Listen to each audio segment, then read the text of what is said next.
నమస్కారం. ముందుగా cinematography minister Durgesh గారికి ధన్యవాదాలు. సో ఈరోజు వారు ఒక ప్రెస్ నోట్ ఇచ్చారు. సో ఆ 9 days నుంచి జరుగుతున్న ఒక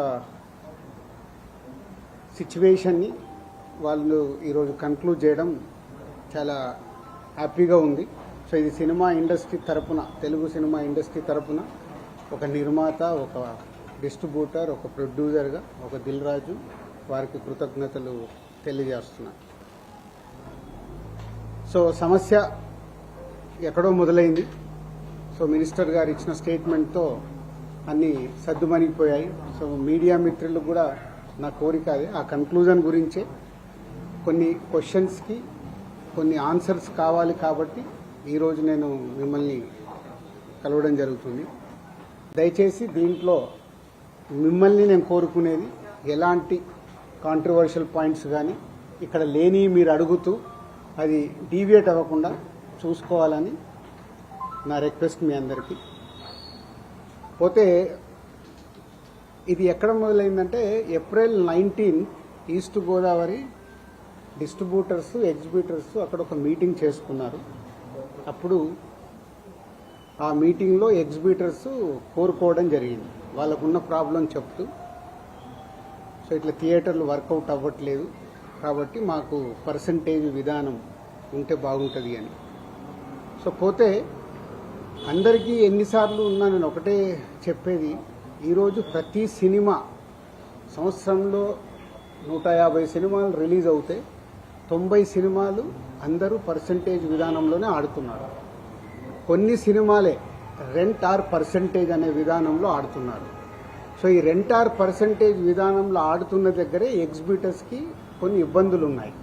కాబట్టి వాళ్ళు అలా ఈస్ట్ గోదావరిలో April 19 డిస్ట్రిబ్యూటర్స్, ఎగ్జిబ్యూటర్స్ మీటింగ్లో వాళ్ళు కోరుకోవడం జరిగింది. సో దానికి కొందరు అక్కడ డిస్ట్రిబ్యూటర్స్ యాక్సెప్ట్ చేయలేదు. అది మాకు హైదరాబాద్కి ఇలా నిర్మాతలకి అది కమ్యూనికేట్ అవుతే April 26 గిల్డ్ మీటింగ్ జరిగింది. గిల్డ్ మీటింగ్లో మాకు హిట్ 3 గురించి బాంబేలో రిలీజ్ ఇష్యూ ఒకటి ఉండే. సెకండ్, ఈస్ట్ గోదావరిలో ఇలా పర్సంటేజ్ విధానం కావాలని వాళ్ళు నిర్ణయం తీసుకొని ఇండైరెక్ట్గా June 1 నుంచి వాళ్ళది వర్కౌట్ అవ్వకుంటే థియేటర్లు ఇలా ఆపుతాము అని కమ్యూనికేట్ చేయడం జరిగింది. ఇది ఎవ్రీథింగ్ ఎగ్జిబ్యూటర్స్, డిస్ట్రిబ్యూటర్స్ మధ్యలో ఈస్ట్ గోదావరిలో జరిగిన సంఘటన. అది మా గిల్డ్కి వచ్చినప్పుడు గిల్డ్లో మేము ఉన్న వర్కింగ్ కమిటీలో ఉన్న ప్రొడ్యూసర్స్ అందరం ఏమనుకున్నామంటే వాళ్ళకి ఎందుకు వర్కౌట్ అవ్వట్లేదు, వాళ్ళని ఒక 6 months వాళ్ళకు వస్తున్న రెవెన్యూలు ఏంటి, వాళ్ళకు వస్తున్న ఖర్చులు ఏంటి, ఎందుకు వర్కౌట్ అవ్వట్లేదు, వాళ్ళని స్టేట్మెంట్స్ తీసుకొని రమ్మందాము. వచ్చినప్పుడు అది డిస్కషన్లోకి పెట్టి నిజంగా ఎగ్జిబ్యూటర్స్కి, ఎందుకంటే మేము అన్ని టెరిటరీలో ఉన్నాం, ఎగ్జిబ్యూటర్స్ కష్టాలు కూడా మాకు తెలుసు. ఎగ్జిబ్యూటర్స్ కష్టాలు ఏంటంటే మేము డిస్ట్రిబ్యూటర్గా ఉన్నాం కాబట్టి ప్రొడ్యూసర్ నుంచి డిస్ట్రిబ్యూటర్, డిస్ట్రిబ్యూటర్ నుంచి ఎగ్జిబ్యూటర్, ఈ 3 టెరిటరీలు ఒకరికి సంబంధాలు ఉంటాయి. డిస్ట్రిబ్యూటర్లుగా ఉన్నప్పుడు ఎగ్జిబ్యూటర్కి మేము ఇందాక నేను చెప్పినట్టు రెంట్ ఆర్ పర్సంటేజ్ అన్నప్పుడు ఫస్ట్ వీక్ బాగా రెవెన్యూ వస్తే రెంట్ ఇస్తున్నాము, సెకండ్ వీక్ కలెక్షన్ తగ్గిపోగానే పర్సంటేజ్ ఇస్తుంది. అది వాళ్ళ కష్టమైనది, ఇది మా అందరికీ తెలుసు. దానికి సొల్యూషన్ మేము చాలా రోజులు అనుకుంటున్నాం, కానీ ఉన్న పరిస్థితుల వల్ల ప్రొడ్యూసర్స్ కూడా హ్యాపీగా లేరు కాబట్టి ఆ సొల్యూషన్ రావట్లా.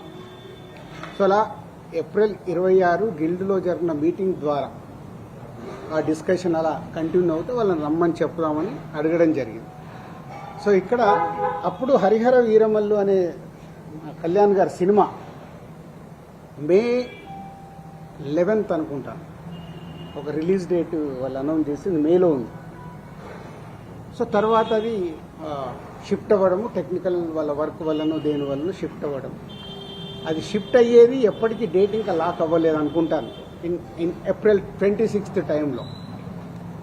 తర్వాత అలా ఈస్ట్ గోదావరి నుంచి స్టార్ట్ అయింది, ఇక్కడ నైజాంకు కూడా వచ్చింది, నైజాం సింగిల్ స్క్రీన్స్లో. సో నైజాం ఒక క్లారిటీ కోసం మీరందరూ మళ్ళీ నోట్ చేసుకోండి, ఫ్యూచర్కు కూడా ఉపయోగపడుతుంది. నైజాంలో సింగిల్ స్క్రీన్స్ 370 థియేటర్లు ఉంటాయి. 370 సింగిల్ స్క్రీన్స్ తెలంగాణ స్టేట్ మొత్తంలో. అందులో ఎస్విసి సినిమాస్ అండ్ అదర్ మాకు రిలేటెడ్గా ఉన్న చారి గారు వాళ్ళని కలిపి మా దగ్గర ఉన్నాయి 30 థియేటర్లు. అవుట్ ఆఫ్ 370 థియేటర్లు 30 థియేటర్లు మా దగ్గర ఉన్నాయి. అలాగే ఏషియన్ సునీల్ అండ్ సురేష్ కంపెనీలో 90 థియేటర్లు ఉన్నాయి. 120 మా దగ్గర 30, వాళ్ళ దగ్గర 90. 250 థియేటర్లు ఓనర్స్ కానీ వాళ్లకు సంబంధించిన వాళ్ళు కానీ నడుపుతున్నారు. అవుట్ ఆఫ్ 370 ఇది రేషియో. మీ మీడియా వాళ్లకు నేను మళ్ళీ ఇది క్లారిటీ ఇస్తున్నాను. మళ్ళీ ఆ నలుగురు దాంట్లో ఆ సబ్జెక్టు తర్వాత వస్తాను. సో ఒక వ్యక్తుల మీద ఇండివిజువల్గా టార్గెట్ చేయడము, వెనకాల ఏముందో అర్థం చేసుకోకుండా మాట్లాడడము, మీలాంటి వాళ్ళు కనీసం ఇలాంటి క్వశ్చన్స్ వచ్చినప్పుడు అండర్లైన్ చేసుకోండి. మీరు మాట్లాడేటప్పుడు ఎవరో ఎక్కడి నుంచో ఫోన్ ఇన్ తీసుకుంటారు. నాకు ఎవరో లింక్ పంపితే జీ న్యూస్ ఉన్నారు ఎవరైనా ఇక్కడ? జీ న్యూస్లో చూసా ఇందాక ఎవరో పంపిస్తే. ఆ టాపిక్ సంబంధం లేదు కానీ అది కూడా తీస్తా. అక్కడేదో టాపిక్లో జరుగుతుంటే మళ్ళీ వస్తాను మెయిన్ పాయింట్కి. టాపిక్లో జరుగుతుంటే మొదటి రోజు గేమ్ చేంజర్ సినిమా పైరసీ వచ్చింది. అది నిర్మాతకి నష్టం, నిర్మాత ద్వారా డిస్ట్రిబ్యూటర్కి నష్టం, డిస్ట్రిబ్యూటర్ ద్వారా ఎగ్జిబ్యూటర్కి నష్టం. అక్కడ ఒక ఎక్స్ నిర్మాత అంటున్నాడు ఆ నిర్మాతనే ఇది పైరసీ చేసి ఉండొచ్చు. అంటే ఎంత నీచం! ఒక ప్యాషనెటిక్ ప్రొడ్యూసర్ అని నా సినిమాని నేను కాపాడుకోవడానికి ఫైట్ చేస్తాను అంటే ఎంత దిగజారిపోతున్నారు వాళ్ళు. మీడియాలోకి రావడానికా, మీడియా వాళ్ళు ఇచ్చే ఇంపార్టెంట్ కోసమా? అది అవసరం లేని టాపిక్. పైరసీ మీద మేము ఫైట్ చేస్తాం కానీ ఎవడన్నా ఇన్ హౌస్ మన ఇంట్లో మనిషిని మనం చంపుకోవాలని ఎవడన్నా మనిషి అనుకుంటాడా? ఏ కుటుంబంలో ఎవరన్నా అనుకుంటారా? అంత నీచంగా బిహేవ్ చేస్తున్నారు కొందరు. అది పక్కన పెడదాం. సో ఈ పర్సంటేజ్ విధానం తెలంగాణకు వచ్చినప్పుడు తెలంగాణ ఎగ్జిబిటర్స్ న్యాచురల్గా సార్ ఈస్ట్ గోదావరిలో అది అంటున్నారంట, ఇలా తెలంగాణలో కూడా మేము అన్ని థియేటర్లు మూత పడుతున్నాయి, మాకు ఏదో ఒక సొల్యూషన్ కావాలి అని శిరీష్ గారిని అడగడం జరిగింది. ఎవరు ఆ 270 థియేటర్లు? ఎందుకు 30 ఏళ్ల నుంచి వాళ్ళు మాతో వ్యాపారం చేస్తున్నారు. 1998 నుంచి ఆ ఎగ్జిబిటర్స్కి మాకు 28 ఏళ్ల నుంచి ఒక నడుస్తుంది, ఆ రిలేషన్ నడుస్తుంది. వాళ్ళు అడిగినప్పుడు ఈస్ట్ గోదావరికి ఇలా జరుగుతుందన్నప్పుడు శిరీష్ గారు నా నోటీస్లో తీసుకొచ్చారు. ఇలా నువ్వు ఛాంబర్ ప్రెసిడెంట్గా ఉన్నప్పుడు ఛాంబర్లో జరిగిన లాస్ట్ ఇయర్ నేను ఛాంబర్ ప్రెసిడెంట్, మీ అందరికీ తెలిసిందే. ఛాంబర్లో నువ్వు అన్నావంట ఎగ్జిబిటర్స్కి కూడా ఏదైనా కష్టాలు ఉన్నప్పుడు డెఫినెట్గా గవర్నమెంట్స్తో కూడా మాట్లాడి సాల్వ్ చేస్తామని వాళ్ళు ఈ పాయింట్ అడుగుతున్నారు. ఈస్ట్ గోదావరిలో అడుగుతున్నారు. What will do? ఎగ్జిబిటర్స్కి ఏం కావాలో అడగడంలో తప్పు లేదు. వాళ్ళకున్న ప్రాబ్లమ్స్ ఏంటి వాళ్ళని చేసుకొని కమ్యూనికేట్ చేయమనండి. ఎవరికి? ఛాంబర్కి. ఛాంబర్కి కమ్యూనికేట్ చేస్తే అప్పుడు ఛాంబర్ నుంచి ప్రొడ్యూసర్స్కి లేదా గవర్నమెంట్కి ఈ టాపిక్ వెళ్తుంది. బికాజ్ ఐఎమ్ ఎఫ్డీసీ చైర్మన్ కాబట్టి ఆ ఉద్దేశంలో వాళ్ళు ఈ రూట్లో రావడం జరిగింది. అది అయిపోయింది. సో నేను నా వెకేషన్ కోసం నేను హాలిడే వెళ్ళాను. వాళ్ళు మే 18 ఒక మీటింగ్ అనుకున్నారు ఎగ్జిబిటర్స్, ఏపీ తెలంగాణ ఎగ్జిబిటర్స్ అందరూ. ఆ రోజు ఆ మీటింగ్ అయిపోయే టయానికి నేను లాస్ట్కి ఒక 15 నిమిషాల గురించి వెళ్ళాను. సో మళ్ళీ అది మీ మీడియా మిత్రులకు కూడా చాలా అవసరం ఇది. ఎందుకంటే ఆ టాపిక్ June 1 థియేటర్లు బంద్ అనేది ఫస్ట్ వేసింది మీరు. లోపల జరిగిందేంటి, వాళ్ళు అడిగిందేంటి మీకు క్లారిటీ లేదు. ఎవరో ఫోన్ ద్వారా చెప్పింది అది మట్టుకే మీరు మీ స్క్రోలింగ్లు కానీ మీ బ్రేకింగ్ న్యూస్లు కానీ మీరేశారు. అంటే యాక్చువల్ లోపల ఏం జరిగింది, వాళ్ళు ఏం అడిగారు, వాళ్ళు ఛాంబర్కి ఏమి ఇచ్చారు, మీకు క్లారిటీ లేదు. వాళ్ళు అక్కడ నేను వెళ్ళి మాట్లాడిన తర్వాత సార్ మేము ఇలా అనుకుంటున్నాం, మాకు ఈ పర్సంటేజ్ విధానం కావాలి, ఈ రెంటార్ పర్సంటేజ్ అనేది ఉంది. ఆ కొన్ని సినిమాలకే 90% సినిమాలు మేము పర్సంటేజ్లో ఆడుతున్నాము. సో కొన్ని సినిమాలకి ఇలా ఉంది, మాకు కావాలి అని అడుగుతున్నాం. సరే, దాంట్లో వాళ్ళ పర్సంటేజ్ విధానంలో కూడా రాయొద్దు అని చెప్పా. ఎందుకు? అది ప్రొడ్యూసర్స్, అక్కడ డిస్ట్రిబ్యూటర్స్ కంఫర్ట్గా లేరు, ప్రొడ్యూసర్స్ కంఫర్ట్గా లేరు. సో మీ కోరిక, మీ రిక్వెస్ట్ ఏదైతుందో మీరు ప్రొడ్యూసర్స్కు చెప్పండి. డెఫినెట్గా ప్రొడ్యూసర్స్ మీటింగ్ అయినప్పుడు వాళ్ళు మీ గురించి ఆలోచించి ఎలా దీన్ని సాల్వ్ చేయాలనేది ప్రయత్నం చేసి తొందరలోనే చేస్తామని. అక్కడ కొందరు సార్ మేము ఇది కాకుంటే June 1 నుంచి మేము థియేటర్లు క్లోజ్ చేస్తాం, అది తప్పు. మీరు అలాంటి స్టేట్మెంట్లు కానీ అలాంటి అడిగితే ఎదుటి వాళ్ళకు హర్టింగ్గా ఉంటుంది, ఆ టాపిక్ వద్దు.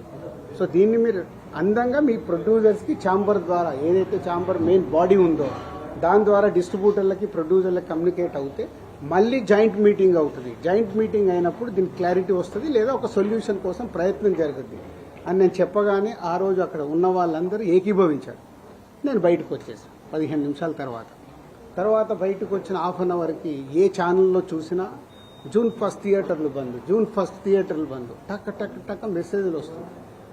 ఏంటయ్యా అని నేను ఛాంబర్కు ఫోన్ చేశాను. ఆ ప్రెసిడెంట్కి సెక్రటరీతో మాట్లాడితే సరిగా వాళ్ళు ఇలా లెటర్ ఇచ్చారు. ఏమని ఇచ్చారు? ఎగ్జిబిటర్స్ లెటర్ ఛాంబర్కి, మాకు ఇలా పర్సంటేజ్ విధానం కావాలి, ఈ పర్సంటేజ్ విధానం కోసం డిస్ట్రిబ్యూటర్లు కానీ ప్రొడ్యూసర్లతో కానీ మాకు మీటింగ్ పెట్టండి, ఆ మీటింగ్లో మేము అనుకుంది జరగకుంటే మేము June 1 నుంచి థియేటర్లు బంద్ చేస్తాము. ఇది అక్కడ సారాంశం. కానీ బయటికి ఎలా వచ్చింది? June 1 నుంచి థియేటర్లు బంద్. వాళ్ళందరికీ మీటింగ్ జరగాలి కదా. ఇప్పుడు ప్రభుత్వంలో మనం ఎన్నో చూస్తాం, స్ట్రైక్లు అంటారు. స్ట్రైక్లు అన్నప్పుడు ఏం చేస్తారు? వాళ్లకు వీళ్లకు మీటింగులు జరుగుతాయి, అక్కడ సొల్యూషన్ వెతుకుతారు. స్ట్రైక్లకు వెళ్ళాలని చెయ్యాలని ఎవరు కోరుకోరు. ఇది కూడా అలాంటిదే. కానీ అలా బేస్ లేకుండా June 1 థియేటర్లు బంద్ అనేది బయటికి స్ప్రెడ్ చేశారు. అక్కడ ఎగ్జిబిటర్స్ కానీ ఛాంబర్ కానీ ముందుకొచ్చి ఖండించకపోవడం తప్పు. సో ఎవరి దారిన వాళ్ళు, అంటే మా సినిమా ఇండస్ట్రీలో మీ అందరికి తెలిసిందే, ఎవరి దారి వారిదే. మన అరవింద్ గారు ప్రెస్ మీట్ చేశాడు, ఈరోజు నేను చేశాను. మేమందరం కూర్చొని కదా ప్రెస్ మీట్ చేయాలి. ఇండస్ట్రీకి సంబంధించిందంటే మేమందరం, మమ్మల్ని పెద్దలు అంటారు, మాకు రెస్పాన్సిబిలిటీ ఇస్తారు. కానీ మా దాంట్లోనే మేమందరం కూర్చొని మాట్లాడడానికి భయం, ఎవరు మాట్లాడితే ఏది ఎలా వెళ్తుందని. సో ఆ June 1 అనే టాపిక్ అలా వస్తే బయటికి మట్టుకు June 1 థియేటర్లు బంద్ అని స్ప్రెడ్ అయిపోయింది. అక్కడి వరకు జరిగింది. తర్వాత డిస్ట్రిబ్యూటర్స్ మీటింగ్ జరిగింది.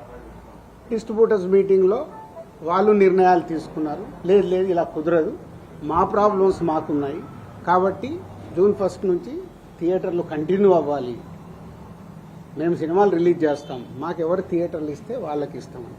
ఎందుకు ఈ రోజు వరకు నాకు తెలిసి కోవిడ్లో తప్పితే ఎప్పుడు సినిమా థియేటర్లు ముయ్యలేదు నాకు తెలిసి. మీకేమైనా తెలిసి ఉంటే చెప్పండి సార్, అప్పుడేదో థియేటర్లు మూసారని. ఈ రోజు వరకు కోవిడ్లో తప్పితే ఎప్పుడు థియేటర్ క్లోజ్ చేయరు. సినిమాలు రిలీజ్ ఉంటే సినిమాలు వేసుకోవాలనుకుంటారు ఎగ్జిబిటర్, మూసుకుంటే వాళ్ళకే నష్టం. ఆ రోజు ఆ మీటింగ్లో ఇంకొకటి కూడా నేను అండర్లైన్ చేసే వాళ్ళకి, 56 రోజులు మేము షూటింగ్లు ఆపాం, మేము ఏమీ సాధించలేకపోయాం. నిర్మాతలుగా ఏదైనా సాధించగలిగితే నిర్మాతలే సాధించాలి. ఎందుకు? ఎవ్రీవేర్ మేమే ఉంటాం కాబట్టి. మాకే ధైర్యం లేదు, మీరు ఎక్కడికి వెళ్ళి అవుతారో అది సాధ్యం కాదు అంటే వాళ్ళందరూ ఏకీభవించడం జరిగింది. తర్వాత స్ప్రెడ్ అయింది. డిస్ట్రిబ్యూటర్స్ మీటింగ్లో వాళ్ళు కాల్ తీసుకున్నారు, బంద్ వద్దు, బంద్ టాపిక్ లేకుండా వాళ్ళ ప్రాబ్లమ్స్ ఏమున్నాయో పెట్టండి. తర్వాత ప్రొడ్యూసర్స్ మీటింగ్ జరిగింది. ప్రొడ్యూసర్స్ మీటింగ్లో ఆ రోజు నేను పార్టిసిపేషన్ చేయడం జరిగింది. ప్రొడ్యూసర్స్ అందరం కూడా యునానిమస్గా ఎగ్జిబిటర్స్కి ప్రాబ్లమ్స్ ఉన్నాయని చెప్తున్నారు. అది మనం మాట్లాడుకొని వాళ్ళని ఎలా సాల్వ్ చేసి ముందుకు తీసుకెళ్దాం. థియేటర్లు ముయ్యడాలు చెయ్యడాలు వద్దు, జాయింట్ మీటింగ్ పెట్టండి, జాయింట్ మీటింగ్లో క్లారిటీగా ఇది చెప్పుదామని. సో జాయింట్ మీటింగ్కి 23 అనుకున్నారు, 24 పెట్టారు. ఈ లోపలనే ఈ ఎపిసోడ్ అంతా ఇంకొక సైడ్ డైవర్ట్ అయింది. అది మీ అందరికీ తెలిసిందే. కళ్యాణ్ గారి సినిమా మీదకి ఇది డైవర్ట్ అయ్యి కళ్యాణ్ గారి సినిమాని ఇలా అనుకుంటున్నారు. దాంట్లో మేబీ నా పేరు డైరెక్ట్గా ఎక్కడా రాలేదు కానీ ఇండైరెక్ట్గానే వచ్చిందని అందరూ చెప్తున్నారు. కళ్యాణ్ గారి సినిమా ఆపే దమ్ము ధైర్యం ఎవ్వడు ఆలోచించడు. ఎందుకంటే ఫస్ట్ థియేటర్లు బేసిక్గా ముయ్యరు. ఈ రోజు వరకు థియేటర్లు ముయ్యడం అనేది నా 30 ఏళ్ల సర్వీస్లో నేను చూడలే. షూటింగ్లు ఆపుకున్నాం, ఎందుకు? మా బాధలు ఉన్నప్పుడు ఆపుకొని ఏమైనా సాల్వ్ చేసుకోవటానికి. కానీ థియేటర్లు ముయ్యడం అనేది ఈ రోజు వరకు జరగల. అది ఎపిసోడ్ కాస్త కళ్యాణ్ గారి సినిమా మీదకి తీసుకెళ్లారు. గవర్నమెంట్స్ కూడా అలాంటిదే కమ్యూనికేట్ చేశారు మధ్యలో. సో ఎవరి అడ్వాంటేజ్లు ఏమున్నాయో ఇక్కడ తెలియదు. అడ్వాంటేజ్లు ఉన్న వాళ్ళు భయంతోనో భక్తితోనో కమ్యూనికేషన్ రాంగ్గా కమ్యూనికేట్ అయింది. సో అప్పుడు దుర్గేష్ గారు మినిస్టర్ నాతో మాట్లాడడం జరిగింది. ఆ రోజు కూడా నేను చెప్పాను, సార్ థియేటర్లు ముయ్యరు, అది జరిగింది, జాయింట్ మీటింగ్ ఉంది, ఈ జాయింట్ మీటింగ్లో క్లారిటీ వచ్చేస్తుంది. జాయింట్ మీటింగ్తో అందరూ యునానిమస్గా ఒప్పేసుకొని క్లోజ్ చేశారు. బట్ ఈ లోపలనే గవర్నమెంట్ సైడ్ నుంచి గవర్నమెంట్కి వెళ్ళిన కమ్యూనికేషన్ వల్ల థియేటర్లు ఇట్లా కళ్యాణ్ గారి సినిమాని ఇలా టార్గెట్ చేస్తున్నారు, ఇలా అనేది ఒక రాంగ్ కమ్యూనికేషన్ అని నేను అనుకుంటున్నాను. మరి అది వాళ్ళకి రాంగ్గా వెళ్ళిందా రైట్గా వెళ్ళిందా నాకు తెలియదు. But my point of views wrong కమ్యూనికేషన్తో కళ్యాణ్ గారి సినిమా మీదకి తీసుకెళ్లారు. మే 30 అప్పటికే భైరవం అనౌన్స్ అయింది. జూన్ 5 కమల్ హాసన్ గారి సినిమా అనౌన్స్ అయింది. జూన్ 12 కళ్యాణ్ గారి సినిమా ఉంది. జూన్ 20 కుబేరా ఉంది. సో ఈ నెలంతా కంటిన్యూగా సినిమాలు ఉన్నాయి. అలాగే జూలై 4th మేము ముందు తమ్ముడు అనుకున్నాం, మన కింగ్డమ్ అనౌన్స్ చేశారు, దానికి మేము ఇంకా జూలైలో ఇంకో డేట్ చూస్తున్నాం. ఇలా జూన్, జూలై, ఆగస్ట్, సెప్టెంబర్ కంటిన్యూగా సినిమాల ఫ్లో ఉంది. ఈ టైంలో ఇండస్ట్రీని ఎలా మనం కాపాడుకోవాలి ఉన్న సినారియోలో ఏప్రిల్ మే అనేది is a main season for film industry. Total మనందరికీ తెలుసు ఏప్రిల్ మే టోటల్ థియేటర్లు మూతపడ్డాయి. మేబీ సినిమాలు సరైన సినిమాల్ని మనం ఆడియన్స్కి ఇవ్వక ఐపీఎల్ వల్ల ఏ కారణం చేతైనా ఏప్రిల్ మే అనే కీ సీజన్ సినిమా ఇండస్ట్రీకి కీ సీజన్ సినిమాలు లేక మూతపడుతూ ఉన్నాయి థియేటర్లు. ఇవన్నిటికీ పరిణామాలు ఎక్కడి నుంచి ఎక్కడికి వెళ్ళాయి, అసలు లోపల ఏముంది, బయటికి వచ్చింది ఏంటి? మన శాస్త్రం ఉంది. చిన్నప్పుడు సార్ నేను పాము చూశాను ఒక ఆయన అంటాడు, పక్క ఆయన వెళ్ళి అరే ఆడికి పాము కాదు పడిగిప్పిందట అంటాడు. ఇంకొక ఆయన మూడో మనిషి దగ్గరికి వెళ్ళి పడిగిప్పడం మీద బాబు కాటేయడానికి కూడా వచ్చిందట అంటాడు. యాక్చువల్ మొదట ఆయన చూసింది పామునే, పడగైంది, పడగకెళ్ళి కాటు. అంటే ముగ్గురు మనుషుల్లో ఎంత కమ్యూనికేషన్లో వెళ్తుంది. లోపల థియేటర్ వాళ్ళు ఈస్ట్ గోదావరిలో మొదలైంది. ఇప్పుడు ఆ ఈస్ట్ గోదావరి మొదలైన ఆయన మొన్న ఒక దాంట్లో ఇంటర్వ్యూ కూడా ఇచ్చాడు. ఆ వ్యక్తి ఇంటర్వ్యూ కూడా ఇచ్చాడు, ఏం జరుగుతుంది ఏంటి ఇండస్ట్రీ అని. ఆ వ్యక్తి ఇప్పుడు తీసుకొచ్చి దాన్ని మొత్తము తెలంగాణకి కనెక్ట్ చేసేశాడు. ఏప్రిల్ 19 ఈస్ట్ గోదావరిలో ఆయన అధ్యక్షతన మీటింగ్ జరిగితే అది ఎక్కడికి వెళ్ళి ఎక్కడికి తీసుకొచ్చారు. సో ఇది టోటల్ ఎపిసోడ్. దీనికి ముందుగా నేను అందుకే దుర్గేష్ గారికి ముందు థ్యాంక్ చెప్పింది ఏంటంటే 9 రోజుల్లో ఎక్కడెక్కడో వెళ్తుంది. ఎందుకంటే సినిమా వాళ్ళకి 2 ప్రభుత్వాలు చాలా ఇంపార్టెంట్. ఇక్కడ కూడా నన్ను సీఎం రేవంత్ రెడ్డి గారు ఎఫ్డీసీ చైర్మన్గా పెట్టడానికి రీజనే అది. నేను చాలా బిజీగా ఉన్నంటే లేదు ప్రభుత్వానికి గవర్నమెంట్కి మధ్యలో నీలాంటి వాళ్ళు ఉంటే ఏ సమస్యలు ఉన్నా ఈజీగా కమ్యూనికేషన్ అవుతే సాల్వ్ అవుతుందని. అలాగే ఏపీలో మనం చూసాం. ఏపీలో అంతకుముందు ప్రతి ఒక్కదాన్ని భయపడుతూ ఉన్న తర్వాత కళ్యాణ్ గారు వచ్చి గవర్నమెంట్ ఫామ్ అయిన తర్వాత అప్పుడు నేను ఛాంబర్ ప్రెసిడెంట్ని, అందరినీ రమ్మంటే అందరం వెళ్ళి కళ్యాణ్ గారిని కలవడం కానీ కళ్యాణ్ గారు ఇండస్ట్రీకి చేసిన సపోర్టు మామూలుది కాదు. ఆ రోజు మీకు టికెట్ రేట్లు కావాలన్నా మీకేం కావాలన్నా ఈజీగా తీసుకెళ్ళండి అని. ఇప్పుడు కళ్యాణ్ గారు చెప్పిన తర్వాత ప్రతి ప్రొడ్యూసర్ ఏం చేస్తున్నాడు, ఏదో మన పక్కింటికి వెళ్ళినట్లు వెళ్ళి టికెట్ రేట్లు తెచ్చుకుంటున్నాడు. ఎవరికే కష్టం లేదు, వెళ్ళడం ఒక అప్లికేషన్ పెట్టడం, ఫోన్లో మాట్లాడుకోవడం, టికెట్ రేట్లు తెచ్చుకోవడం. అంతకు మించి ప్రొడ్యూసర్లు అందరం యూనిట్గా వెళ్దాము, గవర్నమెంట్ని కలుద్దాము, మా ఛాంబర్ నుంచి అందరము వెళ్దాము ఎవరికి ఉండదు. మాకు ఆ వారం కష్టం వస్తుంది కాబట్టి, ఫ్రైడే మా సినిమా రిలీజ్ ఉంటుంది కాబట్టి ఆ వారం ముందు మేము మేలుకుంటాం. అరే మన సినిమా రిలీజ్ అవుతుంది, మనకు ఆ రాష్ట్రంలో ఈ రాష్ట్రంలో టికెట్ రేట్లు కావాలని పరిగెత్తుతాం. బట్ అందరం కలిసి యూనిటీగా ఉన్న ప్రాబ్లంని కూర్చొని సాల్వ్ చేద్దాం అని ఆలోచించేది మా దాంట్లో తక్కువ. సరే నెక్స్ట్, ఇది టోటల్ ఎపిసోడ్ మీకు అర్థమైంది. ఈరోజు గవర్నమెంట్ నుంచి అక్కడి నుంచి సానుకూలంగా రావడం చాలా హ్యాపీ మూమెంట్. కాబట్టి దీన్ని కన్క్లూడ్ చేద్దామనే మీ అందరికీ చెప్పడం. ఎందుకంటే ఇక్కడ I'm important person for both industries. అలాగే ఉత్తరాంధ్రలో, నైజాంలో, తెలంగాణలో ఎలా అయితే చెప్పానో మాకు ఆంధ్రప్రదేశ్ మొత్తంలో ఉత్తరాంధ్రలో మాకు డిస్ట్రిబ్యూషన్ ఆఫీస్ ఉంది. అక్కడ ఒక 20 థియేటర్లు మా ఎస్వీసీకి ఉన్నాయి. అక్కడ 20, ఇక్కడ 30. మళ్ళీ మీరు ఇది అండర్లైన్ చేసుకోండి. మళ్ళీ టాపిక్ నాకు మాట్లాడి నాకు చికాకు ఉంది. నేను ఎందుకంటే ఇక్కడ మంచి సినిమాలు తీస్తూ ప్రొడ్యూసర్గా 22 ఏళ్లలో ఇక్కడ వరకు గ్రో అవుతూ నేను ఇంకా కొత్తగా ఆలోచిస్తున్నాను. మొన్ననే దిల్ రాజు డ్రీమ్స్ అని అనౌన్స్ చేశాను. కొత్త టాలెంట్కి నా 30 ఏళ్ల ఎక్స్పీరియన్స్ని ఉపయోగపడేలాగా చేయాలి. అలాగే ఒక అనే ఒక కొత్త టెక్నాలజీ వస్తుంది, దాని ద్వారా ఇండస్ట్రీకి కొత్తగా వచ్చే వాళ్ళకి ఉపయోగపడాలి. నా థాట్స్ ఇవి. నేను ఇంకా కిందికెళ్ళి వ్యాపారం మీదనే కాదు, మంచి సినిమాలు తీయాలి, మంచిగా ముందుకెళ్ళాలి. నాతో పాటు చాలామందికి నేను హెల్ప్ అవ్వాలనేది నా వ్యూ, నా విష్. ఇది ఇంపార్టెంట్ ఇవ్వండి. అనవసరమైన వీటికి ఇంపార్టెంట్ ఇచ్చేసి ఫోటో వేస్తే మనకు వ్యూస్ వస్తాయి కదా, ఈయన మీద కామెంట్ చేస్తే మనకి ఏదో వస్తుంది కదా అని వదిలేయండి దయచేసి. మీరు ఎవరన్నా దాంట్లో ఉన్న వాళ్ళు ఉంటే, ఇందాక ఒక ఛానల్ వాళ్ళకు చెప్పాను కదా, అది ఇంపార్టెంట్. ఒక వ్యక్తి గురించి మనం చేస్తున్నామంటే కొంచెం అనాలిసిస్ చేసుకొని చేయాలి. సో నిన్న మా అరవింద్ గారు మాట్లాడడం జరిగింది. అరవింద్ గారికి ఉన్నది ఆయన ఒక క్లారిటీ ఇచ్చాడు. ఆయన మొత్తంలో వాళ్ళకి 15 థియేటర్లు ఉన్నాయి అని చెప్పడం అది నిజం. చాలామంది ఏమనుకుంటారంటే ఆయన కూడా ఏదో దున్నేస్తున్నాడు, ఆయన ఏదో చేసేస్తున్నాడు. ఆయన క్యూబ్ అనే కంపెనీలో, వాళ్ళు ఎప్పుడో పెట్టిన కంపెనీలో ఆయన పార్ట్ ఆఫ్ ద క్యూబ్. ఇట్లా ఇదే వ్యాపారంలో ఉన్నప్పుడు ఇప్పుడు నేను దిల్ రాజు డ్రీమ్స్ అని కొత్తగా స్టార్ట్ చేస్తున్నాను. కొత్త వాళ్ళ కోసం అనే ఒక కంపెనీ కొత్తగా వస్తుందని స్టార్ట్ చేస్తున్నాను. అవి కొత్తగా వస్తున్నాయి కాబట్టి నేను కొత్తగా ఆలోచించి వెళ్తే 10 ఏళ్ల తర్వాత దిల్ రాజు గారు ఎందుకు పెట్టుకున్నాడు అంటే నేను ఏం చేయగలను? 10 ఏళ్ల తర్వాత క్వశ్చన్ వస్తుంది. ఒక కొత్తది వస్తున్నప్పుడు మేము ముందుకెళ్తాం. ప్రభుత్వాలని కలుపుకుంటూ ఇండస్ట్రీకి ఏం కావాలి, ప్రభుత్వాలు చేస్తేనే ఇండస్ట్రీకి ఏ సమస్య వచ్చినా ప్రభుత్వాలే చేయాలి. వాళ్ళు పెద్దన్న లెక్క. వాళ్ళు ఏదైనా మీకు ఈ ప్రాబ్లం ఉందా మేము సాల్వ్ చేస్తామంటేనే ముందుకు వెళ్ళగలుగుతాం. సో ఇప్పుడు 2 ప్రభుత్వాలు ఇండస్ట్రీకి ఎప్పుడు పాజిటివ్గానే ఉంటాయి.